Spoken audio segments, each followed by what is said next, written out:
ফরিদ ভাই, বিপ্লবী গান প্রসঙ্গে আপনার কাছে আমি আরেকটু একটা বিষয় নিয়ে মানে একটা পয়েন্টে জানতে চাই।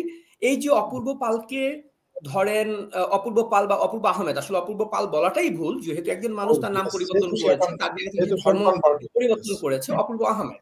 তো অপূর্ব আহমেদের আদালতে আমরা আওয়ামী লীগের নেতাদের ক্ষেত্রে যেটা দেখেছি আগে, এখন ওটা দেখলাম যে অপূর্বর পরিবার বলছে অপূর্বর জন্য কোনো আইনজীবী দাঁড়াতে চাচ্ছেন না তারা ভয়ে। তো বাংলাদেশে এই যে তৌহিদি জনতা নামের জনগোষ্ঠী, এরা কোন ধরনের ভয় সংস্কৃতি তৈরি করেছে যে যত বড় অপরাধী হোক তার আইনজীবী নিয়োগ, আত্মপক্ষ সমর্থনের অধিকার তার রয়েছে।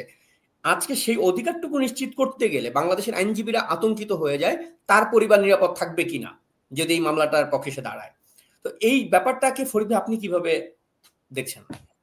ধন্যবাদ আপনাকে। অপূর্ব আহমেদ রাফি বারাদি যাই নামই হোক, তার সাথে আর একটা জিনিস যুক্ত করি। যেহেতু ময়মনসিংহে বলা, আসলে আগে তোমার বাপদাদারা ময়মনসিংহেই ছিল, তো এখন পরে ভাইঙ্গে আমরা জামালপুর হয়েছি, আবার ময়মনসিংহের কথা একটু আমাকে বলতে হয়। সেটা হলো যে ইসলাম নিয়ে কটূক্তি করার অভিযোগে তসলিমা নাসরিনের আপার আজকে পোস্ট যে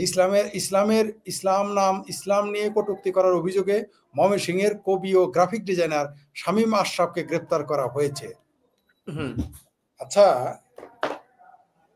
মানে এখন তো আচ্ছা, যত ইসলাম, কোরআন, নবী, রাসূল, ইসলাম বর্ণনা, ধর্ম বর্ণনা সব শুধু বাংলাদেশেই হয়, আর কোথাও তো আমরা হইতে দেখি না। ঘটনা কি?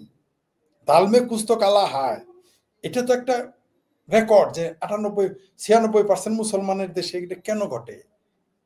এই যে অপূর্ব আহমেদ ধর্মান্তরিত হয়েছে, সে পাগল, তাকে এই যে ময়মনসিংহের যে ছেলেটাকে ধরেছে, মূলত সে ওই যে চুল বাল কাটা শুরু করছিল না মৌলবীরা, ওই যে কিছু বাল ফালানো নাবি ছিল না জামাতে শিবিরের, অর্থাৎ চুল বাল কাটতো মানুষের, এটা সে প্রতিবাদ করেছিল।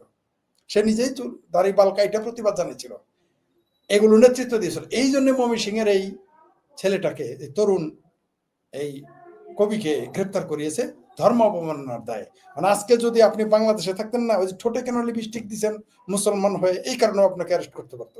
ইহুদিদের চশমা কেন লাগিয়েছেন, এটাও কয়েকদিন পরে দেখবেন ধর্ম অবমাননা হয়ে যাবে। ইউটিউবে কেন আপনি বেপরদায় আসছেন, কেন প্রথমে পর্দা করে আসতে বলবে, যে কেন পর্দা করে আসলো না, এইখানে দুইটা বেগানা পুরুষের